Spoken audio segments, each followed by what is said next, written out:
CTV news కి స్వాగతం. అంతర్జాతీయ యోగా దినోత్సవం సందర్భంగా గజ్వేల్ పట్టణంలోని శ్రీ సరస్వతి విద్యా మందిరం ఆవరణలో తెలంగాణ యోగా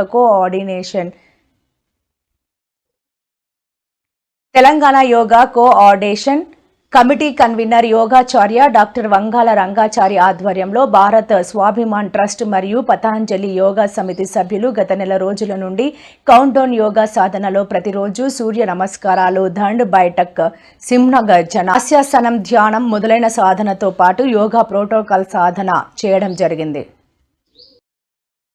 అలాగే రేపు పెరేడ్ గ్రౌండ్ లో కేంద్ర ప్రభుత్వం ఆధ్వర్యంలో తెలంగాణ గవర్నర్ మరియు కేంద్ర బొగ్గు గనుల శాఖ మంత్రి జి కిషన్ రెడ్డి సమక్షంలో 24 గంటల కౌంట్డౌన్ 24 గంటలు జరిగే అంతర్జాతీయ యోగా 2026 మహోత్సవంలో గజ్వేల్ పట్టణం నుండి వందల సంఖ్యలో పాల్గొంటారని యోగాచార్య రంగాచారి తెలిపారు. నిత్య యోగ సాధనలో yoga teacher Rajesham, Gaddamidi Anjaneyulu, Chilver Balram, finance manager Balreddy, RTA సంస్థలో పనిచేసే ఆంజనేయులు, కుమ్మరి మల్లేష్, సమన్వయకర్త కడారు నరేందర్ మొదలైన వారు పాల్గొన్నారు.